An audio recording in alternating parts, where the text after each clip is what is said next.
Hey guys, tonight we're stepping back into a house that looks charming in period dramas, but will absolutely chew you up and spit you out in real life.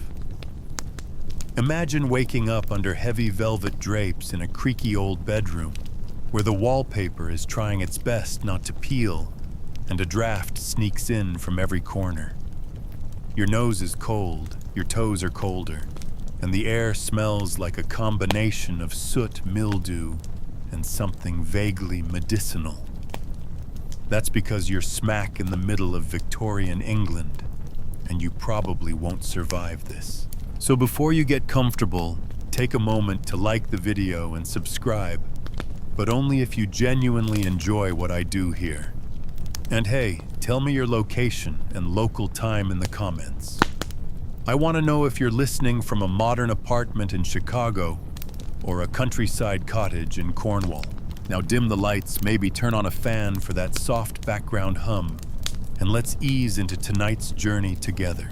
You wake to the sound of a distant bell and the faint clatter of coal being shoveled downstairs. The mattress beneath you is stuffed with horsehair, not exactly plush. Above your head, a stained canopy hangs decorated with needlepoint roses that might have looked lovely before the London fog turned everything a murky gray. You sit up and immediately regret it. The room is freezing. There's no central heating, only a grate in the corner that once held a coal fire, now nothing but ash and faint warmth from the embers. The chamber pot, tucked discreetly under the bed, glares at you like a Victorian threat. Welcome to 1870, where your first hour is a battle against cold and confusion. Your breath clouds the air as you shiver out of the thick woolen sheets. The wooden floor bites at your feet. You reach for your clothes, neatly laid out by an early rising housemaid, if you're wealthy enough. If not, tough luck. You're layering yesterday's woolens and praying they're not still damp. The air smells like burning coal and last night's tallow candle. Coal soot settles in fine layers on the windowsills, your skin, even your pillow. London's famous fog isn't just weather, it's partially smoke. By now, your lungs have inhaled enough particulate matter to earn honorary chimney sweep status. The maid knocks and enters without really asking. She's carrying a jug of lukewarm water and a basin. There's no indoor plumbing, so washing your face is a delicate performance involving splashing your cheeks with water, just above freezing, dabbing, with a slightly abrasive linen cloth, and trying not to look in the spotted mirror. You eye the toothbrush on the dresser. It's made of bone and packed with stiff, slightly frayed pig bristles. No minty toothpaste here. Your options are baking soda, crushed charcoal, or a curious powder that smells faintly of soap and ground chalk. Your gums will bleed. That's just part of the experience. And what's that faint ticking sound? A clock? No, your time in this house is already counting down. While you struggle into a heavy cotton undershirt, you hear the cook shouting downstairs. Breakfast is being prepared in a soot-blackened kitchen with no ventilation and more rats than recipes. You'll get to that soon. But for now, the mirror reflects a version of yourself who looks startled, pale, and perhaps already regretting the historical detour. Here's a fun tidbit. Many Victorian homes featured bedroom fires that required daily lighting and cleaning. But if you were of modest means, or the firewood had run out, you were on your own. One popular hack, warming a brick by the stove and slipping it into your sheets. Just don't forget to wrap it, or you'll burn your feet and smell like scorched clay for the rest of the week. Historians still argue whether the average Victorian morning routine was more about personal hygiene or maintaining social appearances. After all, no one expected you to be clean, just clean enough. Dirt under the fingernails, acceptable. Visible lice, slightly frowned upon. And about that chamber pot. You'd better hope someone comes to empty it before lunch. If not, you're sharing a room with the ghost of last night's cabbage soup.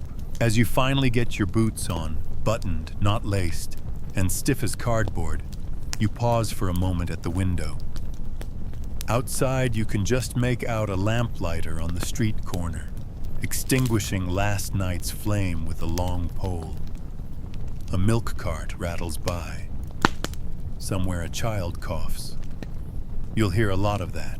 And you haven't even made it past the bedroom yet. You've made it to vertical, which is already an accomplishment. But now comes the morning routine Victorian edition, a gauntlet of discomfort, awkwardness, and surprising levels of danger, involving nothing more than a bar of soap and a button hook.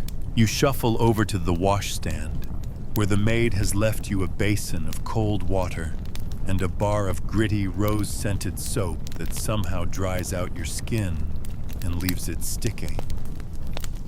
If you're lucky, there's a cracked ewer holding just enough to splash your face and maybe dab your armpits.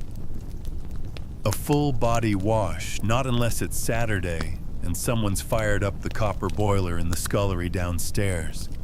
And even then, you're sharing that bath water with the entire household. You reach for a towel. It's coarse. It smells faintly of mildew. And it's been line-dried in London air, which means it's halfway to being a smog sponge. You do your best to dry off, resisting the urge to scream as you drag icy cloth over goose flesh. Next, shaving. The razor on the side table is straight-edged, slightly rusty, and far more intimidating than any electric trimmer. There's no warm lather, just a block of shaving soap, a boar bristle brush, and a cracked porcelain mug. One wrong flick of the wrist, and you're not just nicked, you're on your way to a potentially lethal infection.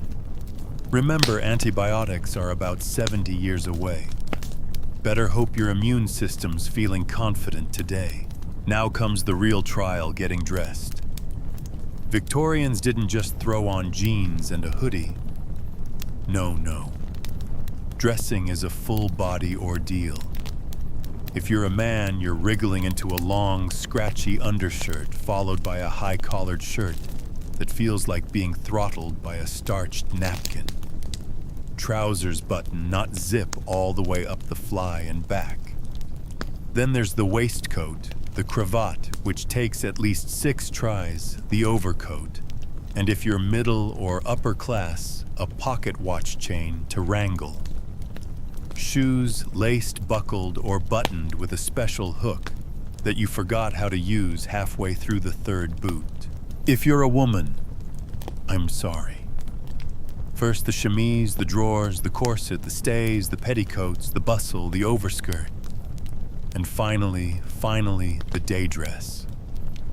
A small army is required to cinch you in. One wrong breath and you faint dramatically onto a fainting couch, which isn't actually that comfy. Victorian corsets could take off up to 4 inches from the waist, and yes, some women passed out, broke ribs, or dislocated internal organs. Historians still argue whether corsetry was purely fashion or a social control mechanism disguised as femininity. You try to bend over and realize you can't. Sitting is an exercise in angles. Breathing is shallow. Your spine has decided to file a complaint with the Ministry of Time Travel Misjudgments. And now, just to add insult, you've discovered a snag in your sock. Too bad. You'll be walking to breakfast with your big toe, screaming for mercy. Shoes, by the way, are leather-heavy and entirely unyielding. Insoles, padding arch support. What are those? As you trudge toward the hallway, you catch a glimpse of yourself in the hall mirror. You look like someone auditioning for a Dickens adaptation and losing the role to a more convincing chimney sweep. But you're technically ready. A fun detail, toothbrushes weren't widely manufactured in the UK until the late 19th century. Before that, many Victorians used a finger, a twig, or a cloth with ash or salt. Oh, and mouthwash. That might include alcohol, vinegar, or literal urine in some households, depending on who you asked. But you're feeling awake now, frozen and cinched but upright. As you clomp down the narrow wooden stairs, each tread creaks like a haunted house, and your shoes echo with that unmistakable Victorian clop-clop that makes you feel simultaneously regal and constipated. A maid in a simple brown uniform darts past you, head bowed. You nod. She does not nod back. That would be presumptuous. You are above stairs, she is below. Interactions are scripted, formal, and brief, unless she's secretly judging your cravat, which she is. Just before breakfast, you pass through the wash closet and spot something alarming, the modern toilet. It's a tall wooden box with a long pull chain and a tank above your head, and it looks like it might explode or hiss at any moment. You're not brave enough yet. You'll come back to that. And still, the house is cold. Every movement stirs up a chill. Victorian houses were rarely warm unless you were parked directly in front of the fire. And fireplaces are expensive. Coal costs money. Wood is for the rich. You're expected to keep moving to stay warm. Efficient, yes, but not remotely cozy. You arrive at the dining room door. You've been awake an hour, and you've already earned a badge in historical suffering. The smell of something meaty wafts through the crack in the door. Your stomach gurgles. You're about to meet your first Victorian breakfast. Brace yourself. You push open the dining room door and immediately feel like you've entered a room designed not for comfort or nutrition, but for demonstrating control. The table is long, stiffly set, and glinting with polished silverware that looks more like surgical instruments than anything to eat with. The curtains are drawn back just enough to let in a dim gray light, filtered through the soot-streaked window panes. It's barely 8 a.m., and the mood is already one of quiet formality and undercooked eggs. If you're wealthy, you're sitting near the head of the table, and someone is placing a folded napkin in your lap with military precision. If you're a visitor in a middle-class household, you awkwardly wait to see where to sit and try not to insult the hierarchy by choosing the wrong chair. If you're in the servant class, well, forget sitting. You're in the kitchen scrambling eggs on a range that belches smoke and weeps grease. But let's say you're of that strange, vulnerable middle tier, respectable enough to own lace, but not enough to escape the daily discomforts of the age. You reach for a slice of toast from the rack. Yes, Victorians loved toast racks, and discover it's gone cold. That's intentional. Toast was meant to cool so it could be crisp when spread with marmalade or suet. The butter, by the way, is as hard as limestone, and the knife is hilariously dull. On the sideboard, you see an array of breakfast choices that feel both exotic and upsetting. Kippers, smoked fish, deviled kidneys, stewed mushrooms, and something faintly green that may have once been spinach or possibly a science experiment. Bacon, yes, but sliced like bark and fried in beef fat. Porridge. A safe bet, but only if you enjoy food with the consistency of wet cement and the taste of boiled regret. Tea is poured from a massive silver pot, its handle still too hot to touch. Milk floats on the surface like suspicious clouds. Sugar, if you're lucky, comes in rough lumps you break up with ornate silver tongs that clink just a bit too loudly in the echoing silence. No one's talking. You cough. Everyone notices. Victorian breakfast, especially in polite society, is all about appearances. Eating quickly. Rude day. Buttering bread loudly, borderline scandalous. Complaining about the taste's social death. You chew in silent terror, trying to act as if deviled kidneys are exactly what you were hoping for. And here's the kicker. While this elaborate breakfast seems like a feast, most of it was rarely finished. Dishes were presented to reflect the household's wealth or aspirations, not necessarily anyone's appetite. In many homes, what wasn't eaten at breakfast was recycled into supper or fed to the servants if it hadn't already grown a personality. Now, for a fringe detail you probably didn't expect, Victorians were obsessed with digestion. There were entire etiquette books devoted to how to chew and when to pause between bites. One popular belief held that improper chewing led to melancholy, which is a charming way to describe indigestion. Historians still argue whether this fixation on digestion was genuine health concern or another excuse to moralize bodily behavior. Across the table, someone sneezes. No one says bless you. You suspect this is because they're not sure whether it's cholera or just a reaction to the coal smoke wafting in from the fireplace. Servants glide in and out like phantoms, clearing plates that have barely been touched and refilling tea without asking. One maid accidentally brushes your elbow as she places a pot of jam on the table. For a moment, the room freezes. You smile. She doesn't. She's not allowed. By now, your corset or collar or cravat is starting to bite. You've taken in less food than anxiety, and you're feeling a bit lightheaded. A sip of water should help, but the water in your glass tastes like copper and sadness. That's because it's been drawn from a tank in the attic where pigeons sometimes fall in and aren't found until spring. You glance around the room and realize something unnerving. You don't belong. Whether you're too polite or not polite enough, too fast or too slow, your modern instincts are betraying you. You've smiled too often, looked the maid in the eye, reached for seconds before being invited.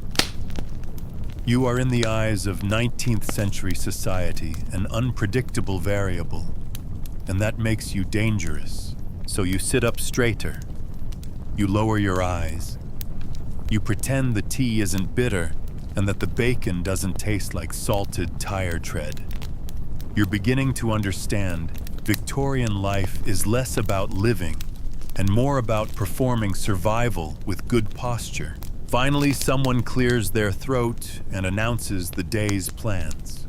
You're expected to help inspect the linen or perhaps attend a calling hour. If you're a man, you'll be reading aloud from the Times or being quizzed on Latin quotations. Either way, your body says nap, but your corset says no. You rise from the table with a shallow bow, knees aching from stiff wool trousers and emotional restraint. It's not even 10 o'clock and you're already exhausted.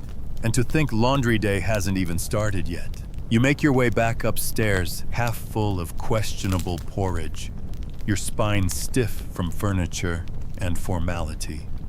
Now it's time for what the Victorians considered a productive morning, which for most people meant chores. Endless, repetitive, miserable chores. Let's be clear, unless you were absurdly rich or completely destitute, you were doing something. The myth that everyone had a fleet of servants is just that, a myth.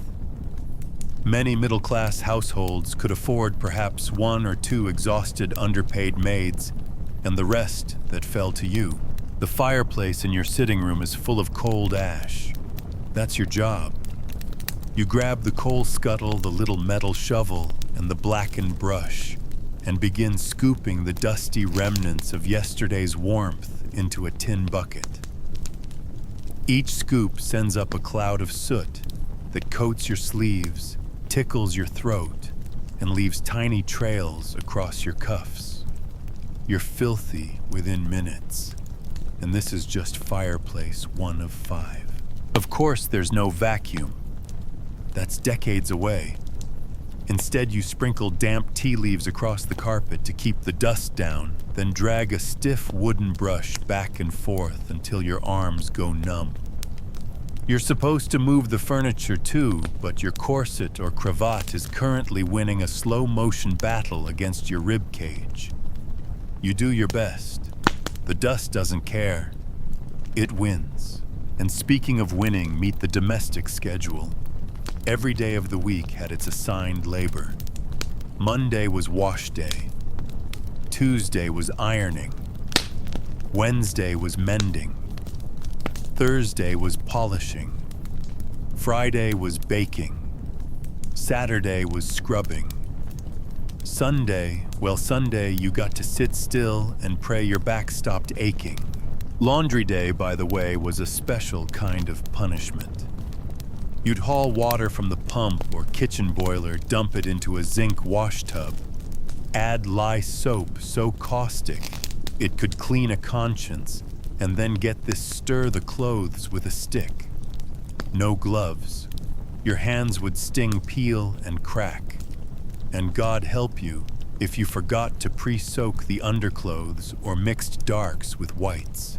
You'd be wearing pink flannel drawers till the next quarter moon. Now let's not forget ironing. Irons weren't electric. They were solid cast iron bricks that had to be heated on the stove. Too hot and it scorched. Too cool and it smeared.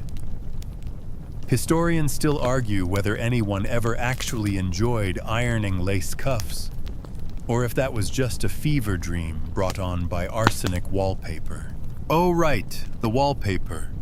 It's probably green. And if it's green, it probably contains arsenic trioxide. That's not a horror story, it's real. In the mid-19th century, certain pigments were laced with enough poison to make the air in your drawing room mildly toxic. Combine that with gaslighting and poor ventilation, and your boudoir becomes more of a slow death lounge. While you're working, you pass the nursery. You're not sure what's more distressing, the eerie silence or the fact that the toys inside rag dolls, headless hobby horses, and that one wooden clown with glass eyes look like they auditioned for a horror film. Children, if present, are mostly out of sight, occasionally heard, and dressed in several layers of flannel that they'll probably trip over later. You catch a glimpse of yourself in the hallway mirror again. This time you're covered in coal streaks. Your collar is slightly wilted, and you've developed a small soot mustache. It's not a good look, but you don't have time to fix it, because now it's time to polish the brass. Ah, brass. Polishing the eternal Victorian punishment. Banisters, doorknobs, candlesticks, bedposts, curtain rods, boot scrapers, everything gleams or else. You dip your rag into a foul-smelling paste rub in slow circles and hope your efforts are good enough to avoid being judged by Aunt Mildred, who once declared a knocker unacceptably matte. Fun fact, some households used breadcrumbs to polish silver. Others used a mixture of vinegar and ash. Neither smells nice, and both leave your hands feeling like you've exfoliated with crushed seashells.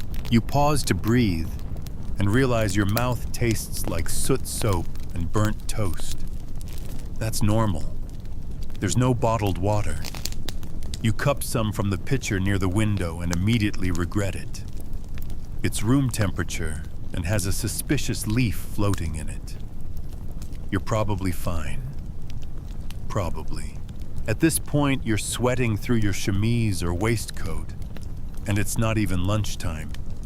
Every chore feels like it takes triple the energy because it does.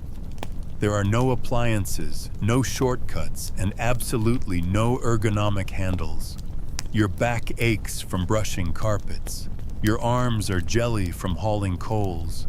You consider collapsing, but that would mean lying down on a fainting couch that hasn't been properly dusted since the Crimean War. And that maid who helped you dress this morning, she's also scrubbing the entryway with vinegar, hauling laundry to the yard, blacking the stove, and probably fighting off a respiratory infection. All while being paid less per week than you spent on breakfast jam. You start to realize the house itself is the enemy. It demands attention, submission, constant labor. It wants you busy. If you sit still, the soot creeps back. If you fall behind, the laundry multiplies. You're not living in the house, you're in a one-sided relationship with it. And it's clingy. By now, your nails are black, your sleeves are damp, and your patience has relocated to another century. Still think you'd survive here. You barely have time to rinse the soot off your hands when nature comes calling, and now you're faced with a choice both grim and inevitable. Do you use the chamber pot in your room, still suspiciously warm from the morning, or brave the outhouse? You opt for the proper experience. Out the back door you go, teeth clenched, navigating slick cobblestones while clutching your skirts or coat tight around you. The backyard privy is little more than a wooden box with a hole cut in the top and a seat that wobbles with foreboding. There's no lock, no light. The only toilet paper is yesterday's newspaper or a torn bit of a Sears catalog, if you're lucky. You might pause to read about a new corset patent while you multitask. You sit briefly and instantly regret it. The seat is freezing. The air stinks of generations of secrets, and a spider has decided to make eye contact from the corner. Somewhere below you, a pit yawns, decades of waste layered like a cake from hell.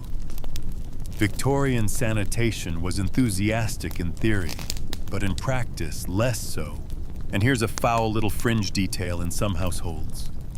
If you were a guest or too dignified for the outhouse, a thunder mug or slop jar was placed discreetly under the bed. In the middle of the night, you'd use it half asleep, trying not to spill anything on the rug. Emptying it, that was the maid's job if you had one. If not, well, that's your 6 a.m. bonding activity with your own poor life choices. Indoor plumbing was still rare in many Victorian homes, especially outside major cities. Even in wealthier households, flushing toilets were often experimental, prone to misfiring, overflowing, or making horrible gurgling noises that kept the entire house awake. Historians still argue whether these early toilets improved daily life or simply added new nightmares to the list. Feeling rattled and more than a little windblown, you return indoors and attempt to wash your hands, but the washstand water is nearly frozen again. The soap slips from your grasp and vanishes under the cabinet. You leave it. You don't have the energy. By now your bladder's empty, but so is your emotional resilience. Time for some restorative medicine. Victorian remedies are where things get truly experimental. You've got a headache. Here's a teaspoon of laudanum alcohol laced with opium. Anxious. Trichloral hydrate, a favorite of insomniacs and serial poisoners. The family medicine chest might include soothing syrups that are basically liquid morphine or tonics containing cocaine camphor or mercury. Mercury. You pop open a glass bottle labeled Dr. Partridge's elixir for the nerves, take a whiff, and nearly pass out from the smell of alcohol and what might be licorice or glue. One swig, and your tongue goes numb. Now you're both nauseous and dizzy, but technically cured. As you wobble back toward the hallway, a sharp pain shoots through your foot. You've stepped on a stray pin again. The floorboards, warped and dry from decades of coal heat, are a minefield of splinters, nails, pins, and long-forgotten marbles. You bite your lip, limp dramatically, and consider whether tetanus was invented yet. It wasn't. The vaccine wouldn't exist until the 1920s. You try to laugh it off. After all, you're being authentic, right? Living the true Victorian life, corset bruises and all. But authenticity hurts. And it smells weird. To distract yourself, you look around. The hallway is lit by a single gas sconce flickering on the wall. The flame dances as you pass, hissing faintly. Victorian gas lights gave a soft golden glow, but they came at a price: gas leaks. Entire families occasionally passed out, or worse, because someone forgot to shut off the valve. One careless twist, and the parlor could become a giant invisible noose. You pass a door that's slightly ajar. Inside the water closet. One of those newfangled flushing toilets installed just last year. It looks innocent, but that overhead cistern could release a deluge so violent it shakes the plumbing. Flushing is done by yanking a dangling chain that takes all your upper body strength and none of your dignity. You try it once. The sound it makes is unholy. You back away slowly. Down the hallway, someone is cleaning windows with a bucket of vinegar water and an old newspaper. She nods at you, silently judging your modern discomfort.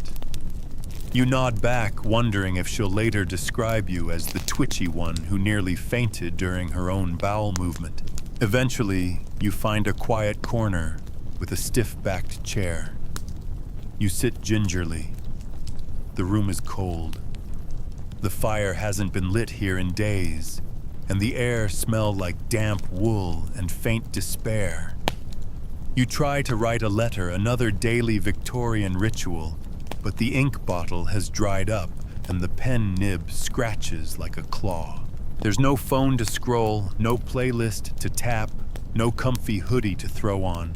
Just you, your sore ribs, the draft at your ankles, and the realization that every bodily function in this house is either a gamble or a chore. By the way, people used to collect their urine in jugs to use for laundry, because stale urine contains ammonia. It helped clean stains. So the next time you complain about detergent prices, remember it could be worse. You stare out the dusty window, exhausted from peeing, polishing, and performing basic existence. And it's still morning. By now, your limbs ache, your dignity's hanging by a thread, and your stomach's staging a cautious revolt against that breakfast kidney. But the Victorian house doesn't care. It still has plans for you. And next on the itinerary, medicine. Your head is pounding, maybe from the laudanum, maybe from the gas fumes, or maybe from the sheer psychological weight of knowing you're sharing space with a privy pit. Either way, you're reaching for help. Victorian medicine is like a game of roulette, where every chamber is loaded with opiates, lead, or flat-out nonsense. You open the family medicine cabinet, which is really just a locked wooden box tucked on the high shelf behind the pantry door. Inside, a dizzying assortment of powders, potions, tonics, and pills, all unlabeled except for vague promises like soothing elixir, lung balm, or the ever-reassuring cordial drops for delicate ladies. You pick up a bottle labeled Dr. Wainwright's Invigorating Compound. The label shows a robust-looking man shaking hands with a tiger for some reason. You uncork it, inhale the syrupy scent of alcohol, clove, and desperation, and down a teaspoon. Your throat burns. Your brain briefly fizzes. It's invigorating, yes. In the way stepping on a Lego is invigorating. The Victorians genuinely believed in balancing the body's humors, blood phlegm, black bile, and yellow bile. If you were ill, it was because these mystical fluids were out of whack. The cure, bloodletting leeches, or something called blistering, which involved deliberately burning the skin to draw out the illness. Historians still argue whether this was actual belief or just tradition that no one dared to question. And let's not forget the ads. Oh, the ads. Victorian newspapers were jam-packed with testimonials. My liver trembled no more thanks to Dr. Pritchard's vibrant pills, or I was once a pale, melancholy governess, now I skip like a foal. You'd think everyone was cured of everything just by looking at a pamphlet. Your temples are still throbbing. A servant suggests you try a mustard plaster. You agree before realizing what that is: mustard powder mixed with water smeared on a cloth and applied directly to your chest until your skin is red and stinging. The heat is supposed to draw out the congestion. What it actually does is make you smell like a sandwich and suffer like a Victorian stoic. You lie back in a stiff chair near the hearth, a mustard-scented blanket across your lap, trying not to breathe too deeply. The air is thick with coal dust and kitchen smoke. That scratch in your throat isn't going away, but don't you dare mention it out loud. Victorian households didn't do open discussion about health. Illness was whispered about, referred to obliquely as a touch of the lungs or a nervous complaint. If you're a woman, it's even worse. Any sign of emotional distress fatigue, or heaven forbid assertiveness, might get you labeled with hysteria. A diagnosis so vague and sexist it could mean anything from actual depression to, she frowned in public. The cure might involve bed rest isolation, or one of the more controversial treatments from a doctor with a suspiciously well-used vibrating apparatus. We won't go there. PG-13. For kids. A sick child might be dosed with Godfrey's cordial, which was basically morphine in syrup. Teething. Paregoric opium and alcohol. Fussy laudanum-soaked bread. There's a reason Victorian toddlers looked sleepy in all those portraits. You flip through the household receipt book, an early recipe / health magic manual hybrid, and find entries like, to relieve cough, boil a sheep's lung and mix with molasses. For fever, rub the feet with goose grease and wrap in flannel. To brighten the eyes, bathe in rose water and milk. Avoid scandal. At this point, you might be wondering, did anyone actually get better sometimes? But not because of the treatments, because they were young, strong, or lucky. The rest, Victorian graveyards are famously crowded. You doze off briefly, your body hot from the mustard, your face sticky with cough syrup, your feet cold from the draft seeping in under the door. You dream of aspirin, of NyQuil, of a world where medicine doesn't taste like a curse from a swamp witch. You wake with a snort. Someone's knocking at the door. It's time for the weekly linen inspection. You straighten up. Your head still aches. You're sweating in odd places, but you've got to look presentable. Your health is a private matter, not a public excuse. As you button your coat and brace yourself for another round of polite suffering, you glance one more time at the medicine shelf. You've survived Victorian healthcare, barely. You've just stood up from your mustard-plastered haze when someone hands you a bundle of damp laundry and points you toward the scullery. That's right, it's wash day. Again. Or maybe it's not technically wash day, but your bloomers are starting to smell like regret, and the family napkins have mysterious gravy patterns.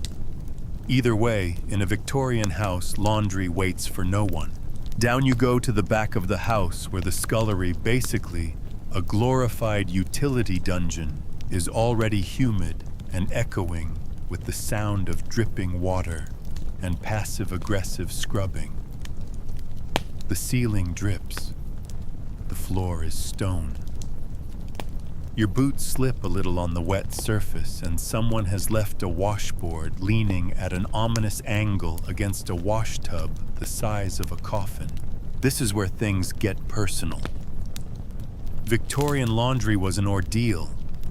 There are no washing machines, no fabric softeners, no cheery detergent pods. Instead, you fill a huge galvanized tub with water, heat it over a coal range, and stir in lye soap. Lye, for the record, is caustic. It burns. It eats away at skin fabric and possibly your will to live. You plunge your hands in and instantly your knuckles protest. You try to agitate a shirt with the wooden dolly stick, but it's heavy, slippery, and splashes your chest with soapy water that smells faintly of boiled undergarments. You take a step back and promptly stub your toe on a metal pail of starch. Your swearing is internal. The Victorians would prefer it that way. Now it's time for rinsing. You haul the sopping laundry into a second tub of cold water and try to squeeze each item dry by hand. This takes strength coordination and the capacity to ignore how wet flannel smells exactly like defeat. Then comes the wringer, 2 giant rollers you crank by hand to press out excess water. It's slow, it's heavy, and yes, if your sleeve gets caught, it might break your wrist. Historians still argue whether the wringer was a household marvel or a hidden workplace hazard. Your arms feel like boiled noodles. Your corset is damp in all the wrong places. And now it's time to dry the laundry, which means hauling everything outside to the line or hanging it indoors near the fire, where it will take 3 days to dry and soak up every smell in the room. Hope you like the scent of cabbage and coal. Once dry, the real fun begins ironing. You trudge to the kitchen range and heat up a lump of cast iron that's heavier than your will to continue. There's no temperature control. You just guess. Too cold and it smears. Too hot and you sear a Victorian sunburn into your favorite petticoat. Every garment must be pressed flat and starched stiff, especially collars, cuffs, and anything a nosy aunt might see. And yes, you must do both sides. If you forget, you'll find yourself with a crumpled back panel and social ruin. Ironing is relentless. You press flip wipe repeat. Your fingers sting. The heat rises in waves. You begin to hallucinate conversations with the teapot. It tells you to elope to 2025. You decline. You've got bloomers to finish. Now here's a tidbit. Most folks don't know Victorians didn't just iron for aesthetics. They believed stiff clothes reflected moral uprightness. Sloppy laundry meant a sloppy soul. Some people even starched their underthings. Let that sink in. Starched underwear. Your thighs would cry if they weren't already numb. At this point, you're several hours in. Your arms feel like overcooked noodles, and you've broken one fingernail, one button, and nearly burst into tears when a sock slipped behind the range. Laundry isn't a task, it's a psychological trial. And no, you're still not done. Because now you must mend what's been torn, faded, or shredded in the wash. There's a basket full of darning with socks that need re-knitting, petticoats that need hemming, and at least one shirt with a tear that's definitely judging you. You fetch your needle and thread, sit in the least uncomfortable chair you can find, and try to stitch your way out of a breakdown. You pause only once when a distant cousin arrives unannounced and loudly remarks on the wrinkling of your muslin. You smile. You nod. You consider throwing a damp sock at her head. By late afternoon, the laundry's draped over chairs, drying racks, mantelpieces, and anything that stands still. The whole house smells like wet linen and scorched soap. You collapse into the same stiff chair by the fire, your fingertips raw, your back seized up, your mood somewhere between despair and delirium. You've just done one round of laundry the Victorian way, and it's only Wednesday. You think you've earned a break, maybe even a nap, But no, the Victorian house isn't done with you yet. Because if you happen to be a woman, especially one not born into silk and silver spoons, there's no such thing as downtime. The whole house is a machine, and you're one of the gears keeping it wheezing forward. And if you're a man, don't worry between fussy collars, moral expectations, and constant etiquette. You'll still be exhausted before tea. Your next battle, women's work, which is just a charming umbrella term for everything.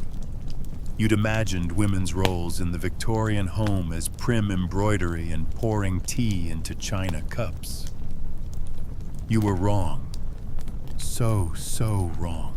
First stop the kitchen. It's not the gleaming Pinterest dream you may have had in mind. There's a roaring coal range that doubles as both oven and medieval torture device. You need to keep the fire going just right too low, and the roast turns gray. Too high, and your pie crust ignites. Temperature control. That's for people in the future. You roll up your sleeves and get to work on lunch. The chopping block is sticky. The knives are heavy.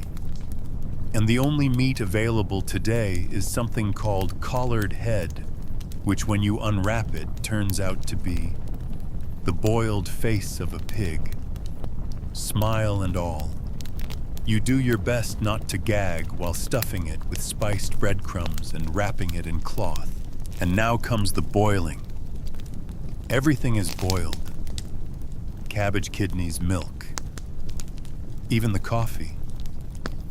The whole kitchen smells like a foggy dream you'd rather forget.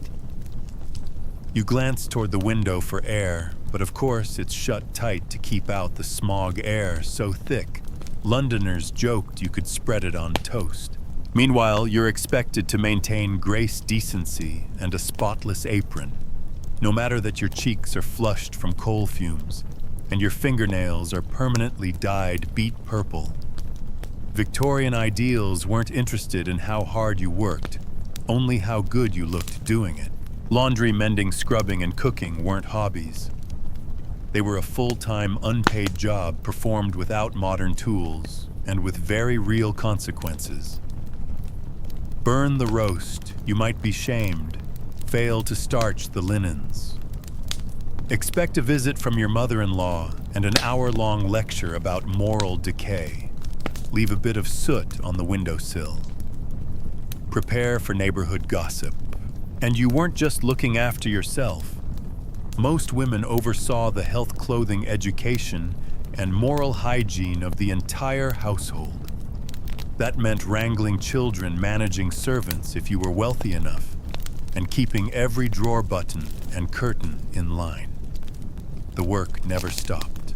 Take sewing, for instance. Victorian women didn't just patch holes, they were expected to make garments. That's right, petticoats, chemises, even corsets. The sewing machine existed, sure, but it wasn't affordable for everyone, and hand stitching was still the norm for many. You sit down to attach 24 tiny pearl buttons to a blouse with thread so thin it could split if you breathe too hard. It takes an hour. You prick your finger 6 times, and somehow the buttons are still uneven. You mutter something impolite, quietly. Let's not forget childbirth. Technically not part of daily housework, but very much part of a Victorian woman's domestic life. No epidurals, no antiseptics. Doctors might show up with unwashed hands and forceps still crusted from a previous patient. And if you made it out alive, congratulations. You now have 6 children, and you're still expected to iron the curtains. Here's something quirky. Women's magazines of the time offered helpful housekeeping tips like using a dead mouse to polish boots or ammonia to brighten curtains. Just don't breathe too deeply, or you'll pass out over the tea service. Historians still argue whether some of these bizarre suggestions were genuine or editorial filler no one actually followed. Meanwhile, even your posture is under surveillance. Don't slouch your inner Victorian scolds. Don't laugh too loudly. There's an entire etiquette to where and how you sit. Crossing your legs, scandalous. Eating before your husband, unthinkable. Raising your voice only if your house is literally on fire. And even then, maybe whisper it. You finally collapse into a stiff-backed chair needle still threaded in one hand, a smear of lard on your apron. Just when you think it's over, a voice from the hallway trills, "Tea will be at 4, dear." Right, tea. So you get back up because in a Victorian household, comfort isn't a right, it's a reward. And you haven't earned it yet. You finally escape the stuffy kitchen, your hands raw from scrubbing, and your nerves frayed by pig-face pâté. You're desperate for fresh air, but stepping outside isn't as simple as turning a knob and taking a stroll. Because in a Victorian house, especially if you're a woman just walking down the street, could make you the subject of neighborhood gossip, moral panic, or a firmly worded letter to the editor. You glance out the drawing room window. The lane looks peaceful, but it's not for the faint of etiquette. The rules of public conduct are like a minefield, laced with lace. Did you tie your bonnet ribbon too loosely? Are your gloves showing wear? Heaven forbid you step out without a chaperone.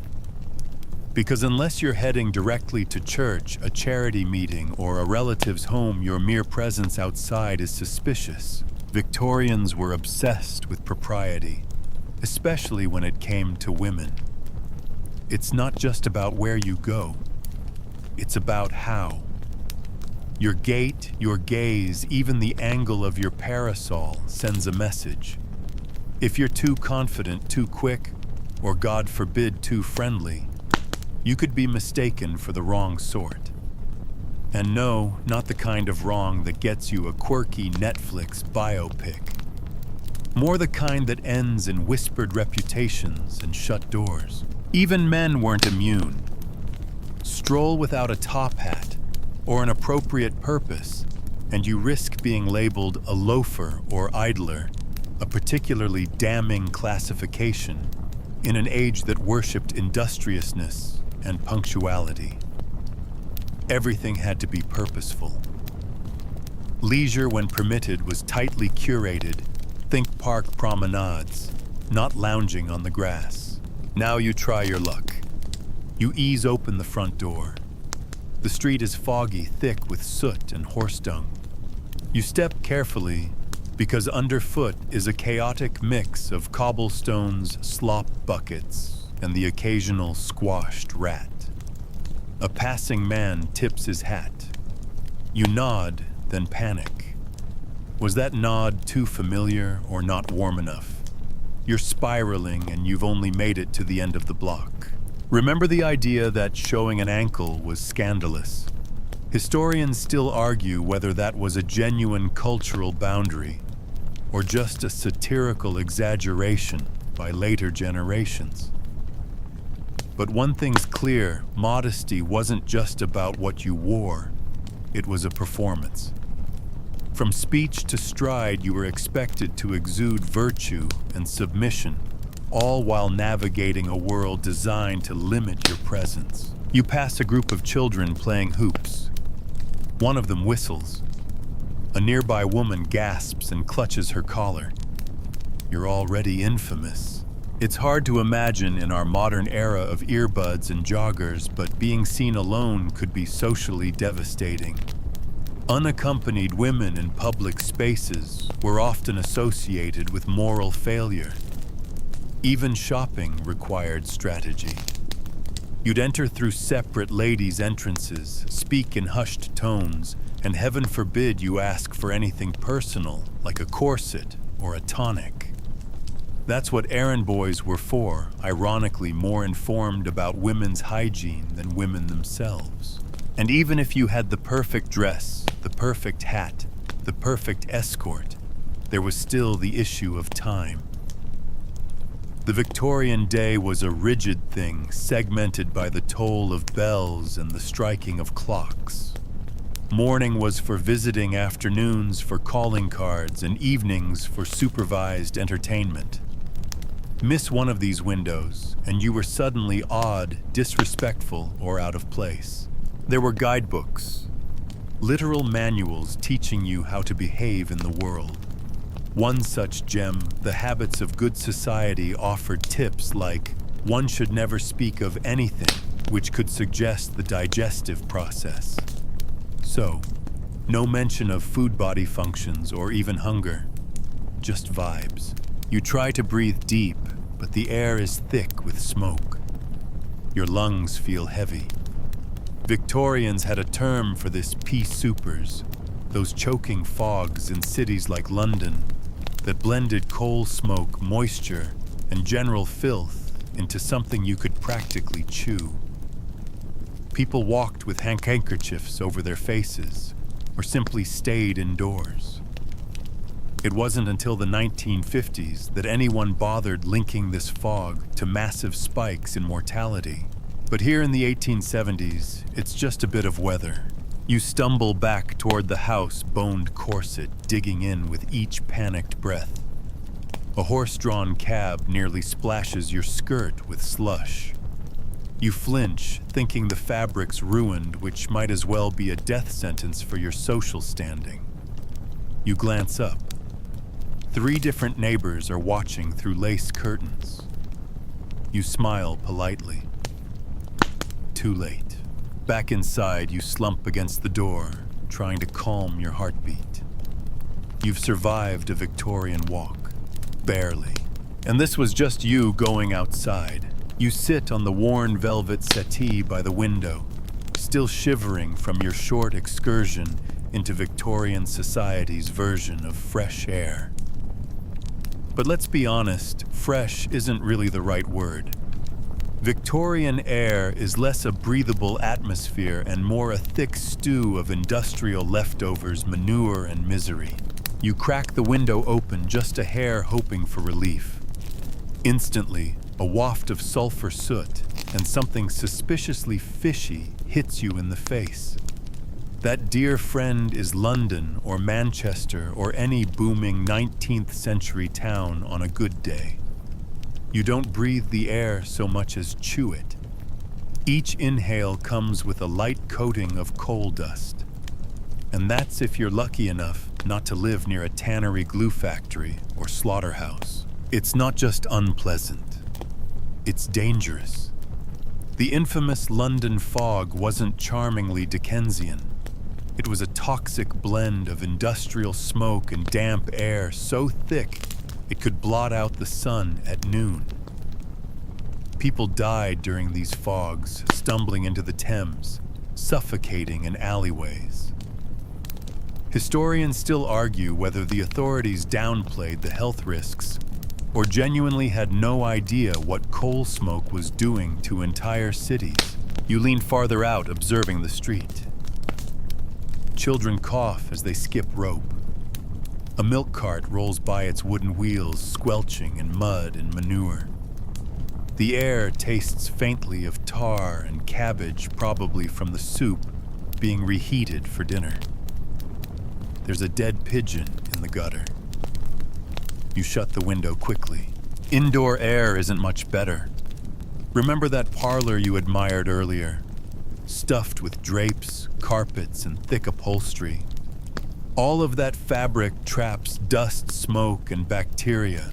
Every fireplace, every gaslight, every heated brick slowly pumps toxins into your lungs. There's no ventilation and no concept of it either. A closed room is a warm room, and warmth trumps everything, including your respiratory system. You try to fan yourself with a paper program from last night's recital, but it just stirs the dust motes. Your throat's dry. The water jug is covered. Good you've learned. Last time you drank without looking and found a beetle doing backstrokes. You glance at the clock. Mid-afternoon. Time to air out the linens, which involves flapping damp sheets in the backyard right next to the open cesspit and the neighbor's compost heap. You step outside again, wrapping a shawl tight around your shoulders. The moment the wind shifts, it carries the unmistakable tang of ammonia from horse urine. you gag. Victorian city planners didn't exactly prioritize public sanitation. Even with major efforts like the construction of the London sewer system in the 1860s, the average working-class home still relied on night soil collectors or cesspits that overflowed during rain. The streets were lined with open gutters, and when it rained, all that filth washed into the drinking water. Cholera outbreaks were practically seasonal, and people still thought it came from bad smells, miasma, not microbes. You pause mid-flap, dizzy. It's not just the stink. It's the carbon monoxide from poorly ventilated stoves, the lead in the paint, the arsenic in the wallpaper. Yes, the wallpaper. That lovely green hue in the dining room. Probably dyed with Sheely's green, a pigment that leached arsenic gas into the air when damp. So when you're not breathing in the fog of burning coal and horse poop, you're slowly poisoning yourself with your own decor. You drop the linen and step back inside. There's a haze in the hallway now, probably from the gas lamps. A servant mutters about replacing the mantles, and you realize that even the light in this house is trying to kill you. Gaslighting was new and modern impressive even, but it also meant increased fire risk, carbon monoxide, and fun fact explosions when improperly installed. You make a mental note not to light anything near the parlor chandelier. Someone sneezes upstairs. You freeze. Tuberculosis is everywhere. It's romanticized in the novels, but in real life, it's a slow, hacking death, and contagious long before anyone realizes what's happening. You wrap your shawl tighter. There's a reason so many Victorians had chronic respiratory conditions. You start to understand why people were obsessed with taking the waters, moving to the seaside, or convalescing in Switzerland. The cities were slowly suffocating them. Even the countryside wasn't immune. Think you'd be safer surrounded by open fields and chirping birds. Think again. Most rural areas relied on dung-fertilized soil and had even worse waste management. And with no understanding of germ theory or a willingness to embrace it, illnesses like typhoid and dysentery spread easily even in idyllic villages. You take a sip of lukewarm tea, holding it in both hands like a shield. The warmth is comforting even if the leaves have been reused twice. The fire pops in the grate. You exhale, but it's shallow. You're starting to feel the telltale burn behind your eyes, a mixture of smoke fatigue and the creeping dread of your own mortality. Outside, the sun is beginning to set, casting long shadows through the smoky glass panes. You can hear a street vendor hawking fish, his voice rasping like someone who's lived too long in this air. And you think maybe 24 hours really is too much.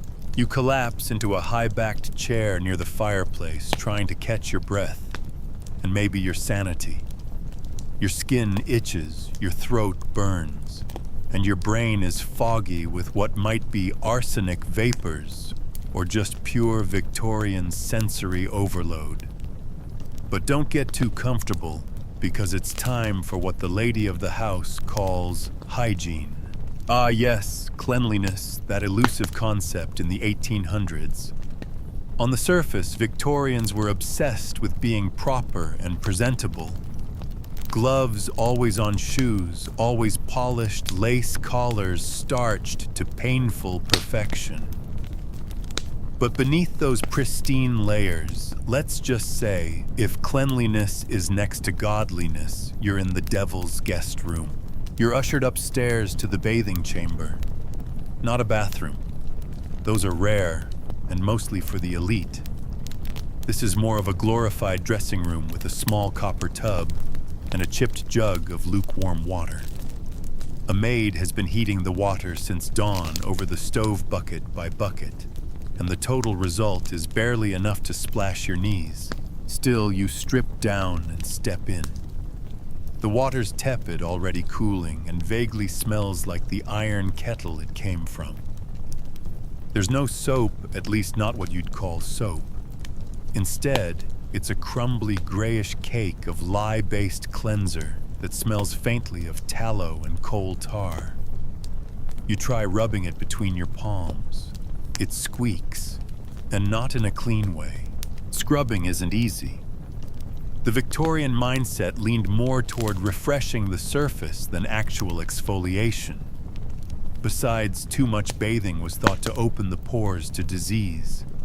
Historians still argue whether weekly bathing was considered decadent or just dangerous.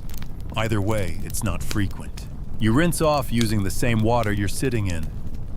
That's right, no drainage, no refill. By the time you reach your feet, you're technically dirtier than when you started. And if you think that's rough, consider the poorer families who bathed once a week, entire households sharing the same water, one after another, from eldest to youngest. If you're the baby of the family. Good luck. You dry off with a thin, scratchy towel that smells like damp linen and mildew. No fluffy spa cottons here. As you pull on your underthings, long binding and utterly joyless, you're informed it's hair washing day. Oh joy. Victorian hair care is not for the faint of heart. There's no shampoo, at least not the way we know it. Instead, you're handed a mixture of egg yolk and gin. Yes, gin. You work it through your hair, which immediately smells like brunch gone wrong. Once rinsed, you're meant to brush it 100 strokes a day, of course using a stiff, bristled hairbrush that doubles as a torture device. The irony. You now look perfectly respectable. Hair-pinned cheeks powdered with lead-based rouge, and breath freshened by a rinse of chalky tooth powder that contains charcoal salt and a touch of crushed cuttlefish bone. Yum. But none of this makes you feel clean. Because the house itself isn't clean, not by your standards. Dust clings to every surface. Chamber pots sit under beds only emptied once a day. Carpets trap soot. Rats rattle in the walls. And let's not forget the insects. You slap your arm. Another flea. They're everywhere in the bedding and the clothes and the very walls. You might have taken a bath, but the environment is winning. This is a losing battle, and you're losing with every itchy hour. Some households try to combat it. Lavender sachets, vinegar scrubs, open windows, though we already know how lovely that air is. And in wealthier homes, the advent of indoor plumbing begins to appear, slowly. But even then, it's not always better. Lead pipes leach poison into the water. Early water closets clog frequently, sending a delightful bouquet of sewage back up the drain. You think back to modern times, hot showers, antibacterial soap tile grout. You can actually clean. And suddenly you'd trade your remaining hours here for 10 seconds with a modern bidet, or deodorant, or toothpaste that doesn't double as gravel. Even personal grooming is a chore. Shaving involves straight razors and cold water. Perfume covers body odor but is often laced with ethanol or even mercury. And deodorant. Try dabbing your armpits with vinegar and hope for the best. Still, the Victorians were trying. This was the century that saw the rise of germ theory eventually. Florence Nightingale championed sanitation. Joseph Lister introduced antiseptics. Public health movements gained momentum, particularly after deadly cholera outbreaks. But change is slow. The average household doesn't yet grasp bacteria. You're still being told that clean air and moral living are the best defense against disease. A maid enters, setting down a fresh jug of water with a polite cough. You thank her, noticing the sores on her knuckles, probably from hours scrubbing linens with harsh lye. Hygiene in this world is often achieved through someone else's suffering. As evening settles in, and your freshly clean self reclines on a stiff settee, you notice it again, that faint itch, the damp smell, the sticky feeling on your skin. You've washed, yes, but you're still embedded in a world that hasn't figured out what clean really means. The fire crackles, you sigh. You may have survived the bath, but your pores haven't forgiven you. You wake up in the middle of the night, if you even manage to fall asleep in the first place. The air is thick, the sheets are damp, and every creak of the wooden beams overhead sounds like someone or something sneaking around. Your candle burned out hours ago, and the darkness is absolute. You'd scream, but honestly, what's the point? Because tonight, it's not just discomfort that keeps you awake. It's fear. The Victorian home may be your current prison, but it's not as safe as it looks. In fact, it's a death trap wrapped in chintz wallpaper. Let's start with fire. Everything here is flammable. Your mattress stuffed with straw or horsehair, curtains thin as gauze, clothes cotton wool crinoline, aka walking tinder. Open flames dot every room, oil lamps, gaslights, fireplaces, and safety matches, still a novelty. You fumble to find the chamber stick, but the wax has dripped all over the table. Typical. House fires were common and deadly. Historians still argue whether crinoline skirts caused more deaths by fire or by fashion-related embarrassment. Either way, if you twirl too close to a grate, you'll go up like a Victorian marshmallow. And even if the house doesn't burn down, it might simply crush you. The staircases are narrow and uneven. The railing wobbles ominously. The ceilings creak under the weight of ancient beams.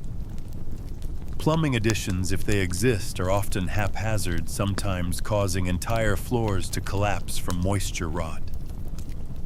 A heavy wardrobe looms over your bed, barely secured. You now understand why people used to write wills before going to sleep. Then there's the carbon monoxide. The gas lamps hissing faintly on the walls aren't just moody lighting, they're potential assassins. Poor ventilation, leaky pipes, and faulty flues mean the air in your lovely drawing room may quietly be killing you. There are stories of whole families falling asleep and never waking up. Just poof.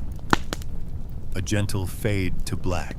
And let's not forget the accidental poisonings. Household cleaning products, cosmetics, even children's toys were laced with toxic substances.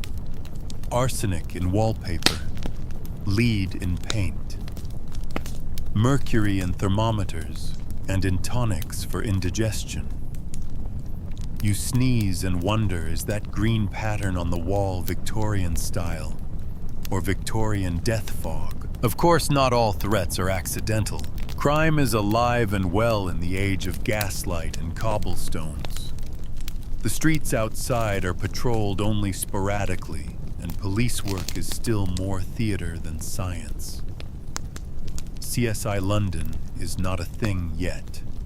Fingerprinting won't be standard for decades. If something happens to you, say a break-in, a poisoning, or an unfortunate accident, well, best of luck finding justice. Burglars aren't the only ones to worry about. Servants often have access to every room, every secret. Some are loyal. Others are underpaid, overworked, and in rare cases, vengeful. Newspapers of the time are peppered with stories of housemaids turning on employers' arsenic, tucked discreetly into the sugar bowl. Even within the family, tensions simmer. Inheritance disputes, unwanted pregnancies, affairs. You're in a world where scandals are silenced, not solved. where fainting couches are more than just decorative, they're necessary for processing the sheer amount of what just happened. Energy coursing through the house. You step carefully through the hallway, candle finally lit again, shadows dancing against the faded wallpaper. Something skitters. A mouse, a rat, worse maybe. Victorian pest control is rudimentary at best. Traps are cruel, poison is everywhere, and the creatures that don't die, they adapt.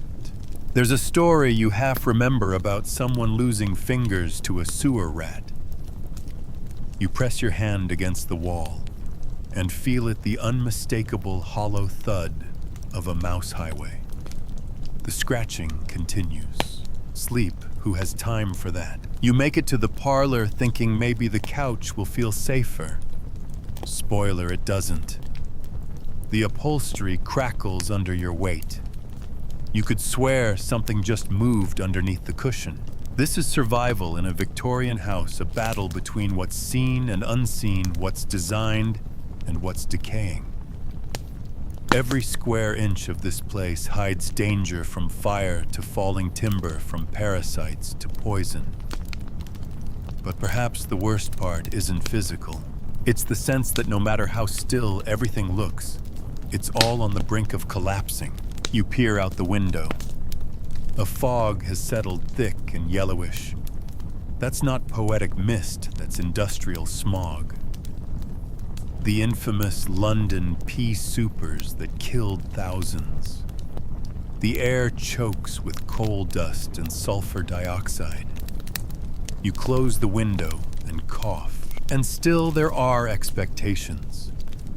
You're meant to look proper, behave properly, maintain your dignity even while choking on gas and swatting away lice. Every breath you take, every sip of tainted water, every creaking floorboard reminds you that comfort is an illusion here. You lie back fully dressed, because pajamas are for the rich and overprepared, and stare at the high ceiling above.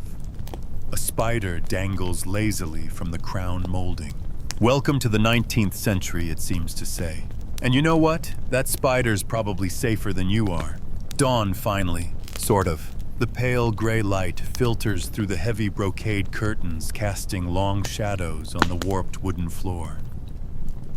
You don't feel rested, more like emotionally bruised and lightly marinated in mildew. Your eyes sting, your throat is sore from the gaslight air, and somewhere between last night's spider and this morning's mouse, you've developed a nervous twitch. But the house, it's just getting started. The servants have been up for hours, and now the whole place buzzes with Victorian morning routine energy. Except, it's not your routine. No coffee maker, no shower, no Spotify playlist. Instead, you're treated to clanging metal buckets, stiff bristled brushes, and the disorienting scent of carbolic soap and boiled starch. And what's that smell? Yes, it's the privy again. Let's talk about plumbing, or lack thereof. Most Victorian homes didn't have proper indoor bathrooms until well into the 20th century. If you're in a posher household, you might have a chamber pot tucked under your bed and a sponge on a stick nearby, affectionately known as bum fodder. In a working-class house, you're heading to the backyard privy, which is really just a glorified outhouse.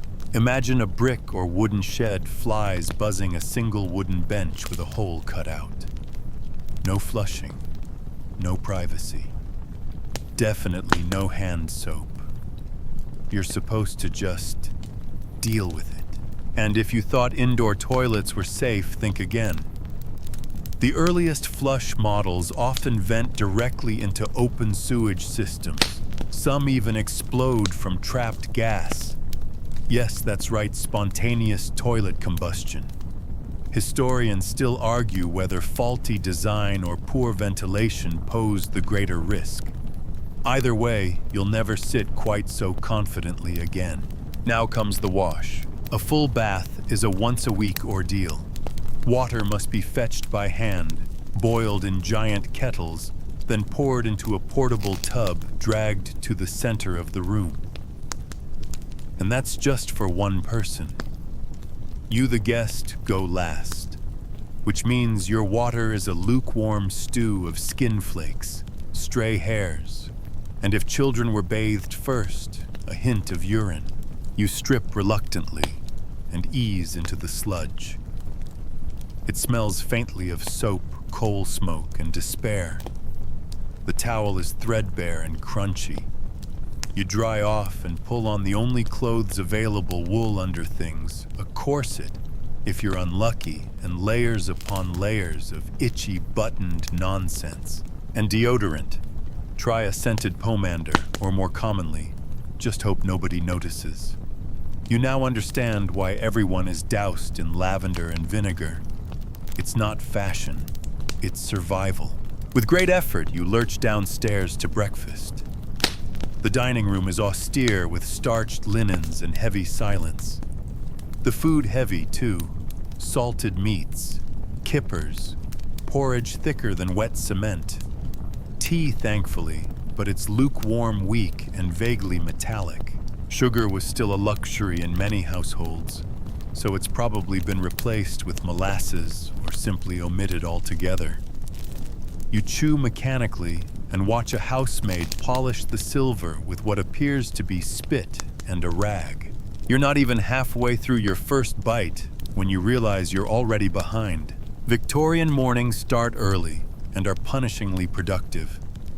The expectation is that by now, you'd have made social calls, written several letters in perfect copperplate, practiced the piano, mended your own clothes, and possibly embroidered half a pillowcase. Leisure is earned, not assumed. And the house itself still trying to kill you. The coal fires have been lit in each room, but now the air is a toxic cocktail of soot and sulfur. You cough into your napkin another item that's somehow both linen and a moral statement, and excuse yourself. Except you're not excused. You're assigned. Visitors are arriving. A clergyman, the neighbor with gout, your great-aunt's spinster friend who wants to show you her beetle collection. The front parlor becomes a performance stage. You sit with your back straight, your ankles crossed, trying not to melt into a puddle of corseted misery, while someone reads the Times aloud for dramatic effect. And outside, the world doesn't offer much relief either. Even if you ventured out to escape the house, you'd face treacherous streets, horse-drawn carriages flinging mud vendors shouting over each other, pickpockets expertly lifting your handkerchief. The gutters flow with waste. The air reeks of coal fish and despair.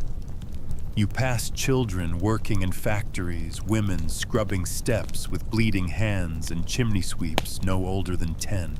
You think about your warm, boring modern bathroom and almost weep.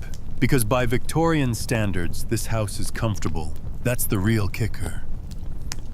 Everything that's breaking your spirit and boiling your pores is to them the pinnacle of progress. Running water when it works.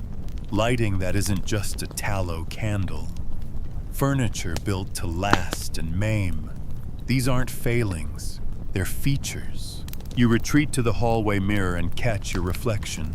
You look like someone who's aged 10 years overnight. Your face is pale eyes rimmed with coal dust, your hair inexplicably bigger.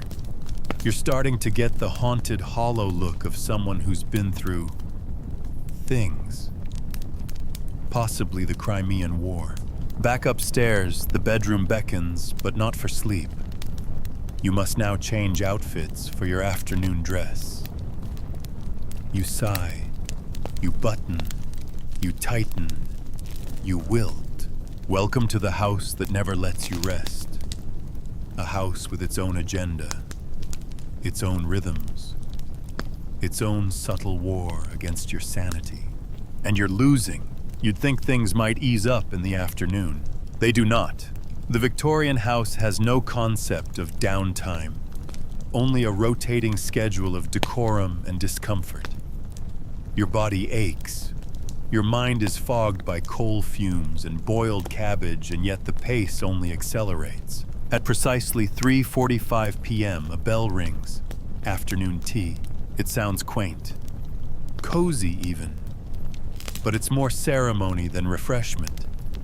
You are expected to appear dressed appropriately, which means changing yet again, seated with poise and actively participating in polite conversation that somehow lasts 2 hours without saying anything of actual consequence. You sip tepid tea from delicate china so fragile it feels like you're holding tension itself.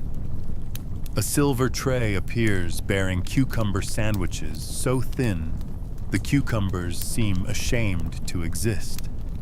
The bread is slightly stale. There are also biscuits that might be made from chalk and regret. Someone mentions the Boer War. Someone else coughs dramatically into a lace handkerchief. You nod, smile, and pray no one asks your opinion on tax reform in India. Tea drags on until your spine crumples under the weight of manners. And just as you dare to exhale, you're informed it's time for calls visiting other people in their Victorian homes. That's right. The only escape from your house is more of the same. You're crammed into a carriage, jolting down cobblestone roads wrapped in layers of wool, surrounded by stiff conversation and an unmistakable undertone of horse. The air smells like manure and distant typhoid. You hold on to your hat, your patience, and the fragile belief that you'll survive this day. You arrive at another grand house almost identical to your own in its menace. You're greeted by a footman who silently judges the state of your gloves. Inside, you endure another round of chit-chat, more heavy furniture, more tea. Always tea. A small dog growls at your ankles. Historians still argue whether the Victorian call system strengthened social cohesion or just extended mutual suffering.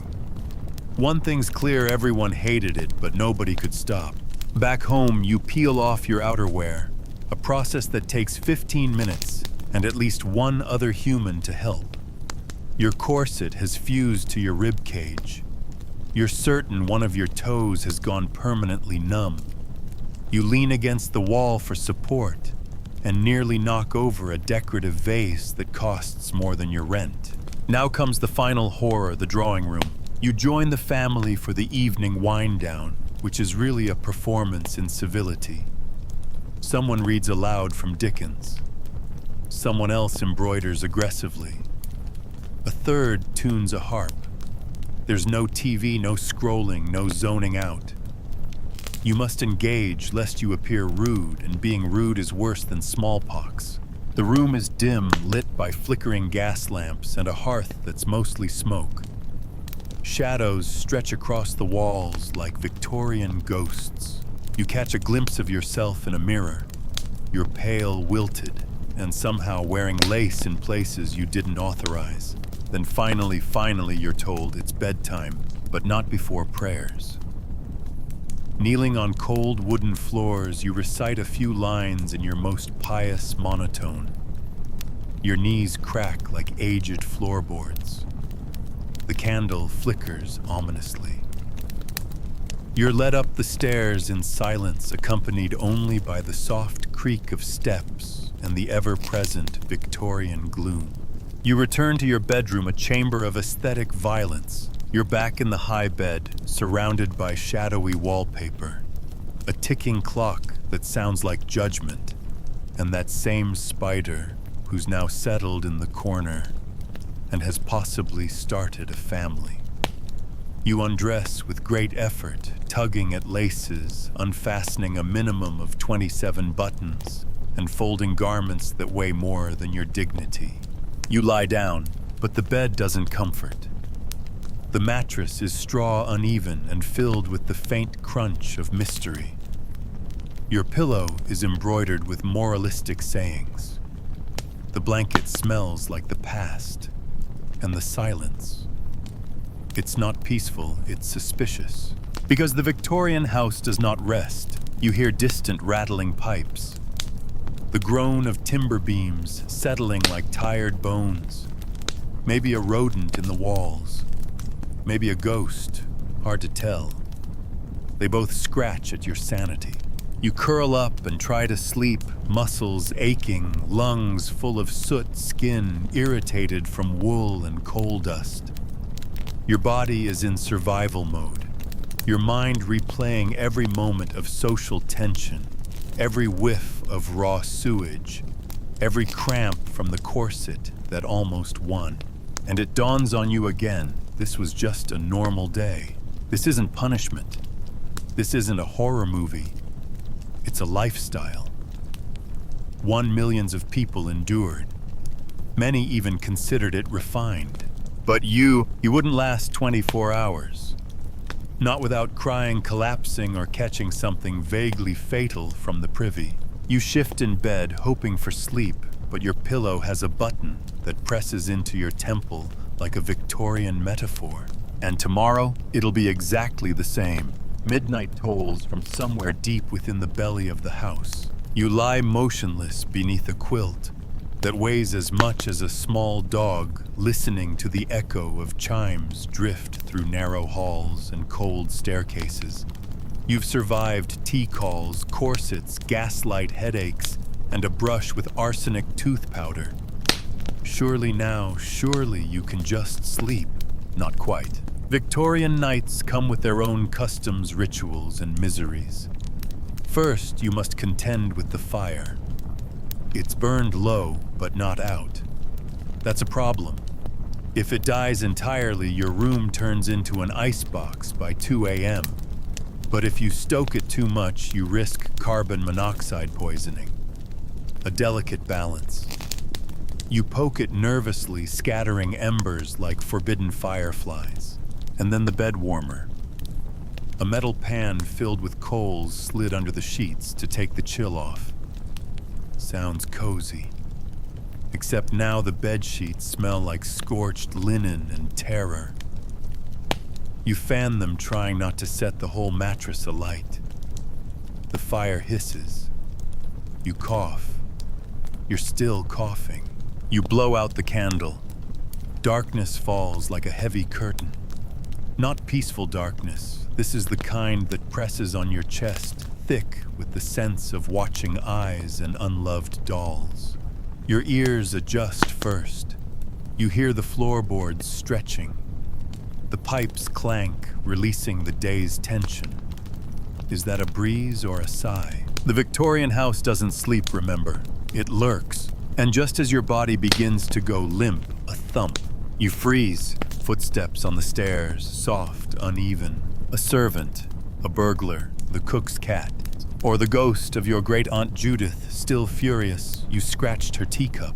Historians still argue whether Victorian homes were designed to be spooky, or whether the creaking and groaning is just the sound of bad engineering. Regardless, you're now awake. Fully, deeply awake. You consider lighting the candle again, but that means relighting it with tinder and flint. Not a lighter. Not even matches, which are locked in the kitchen cupboard because the housemaid kept lighting them for fun. So you lie there, listening, thinking about all the uncomfortable things clinging to your skin, the scratchy woolen underclothes, the oily residue of coal smoke, the remnants of rose-scented soap made from whale fat. You itch, but don't dare scratch too loudly. This is a house that punishes sudden movement. You turn on your side. The straw mattress shifts like it disapproves of your decision. You try the other side. Nope. That one pokes you with what might be a twig, or possibly the broken dream of someone who thought Victorian life would be elegant. Finally, your brain starts to slow down. You think of all the strange things you've endured in this house: arsenic, medicine, eel pie, conversations about the Crimean War, and the overwhelming importance of not showing your wrists in public. You're exhausted, absolutely shattered. And yet, even now, sleep doesn't come easy. Victorian insomnia is real, and it's not helped by the constant fear that your room may or may not be haunted. Your corset may still be on, and someone might come in to shake you awake at 6 a.m. to ask if you'd like to change into your walking gown. Eventually, your body gives in. Your breath softens. The house groans once more, then settles. Your dreams are a chaotic mix of gaslight grime and etiquette manuals. You are chased by chimney sweeps. A corset speaks to you. Queen Victoria nods disapprovingly from behind a fern, and then mercifully mourning. The light creeps through the heavy drapes. A knock rattles your door. A maid's voice chirps that your bath water is tepid and ready.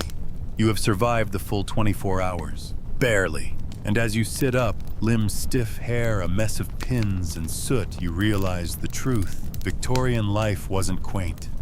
It wasn't romantic. It was a relentless, itchy, exhausting slog through etiquette, discomfort, and poorly ventilated rooms.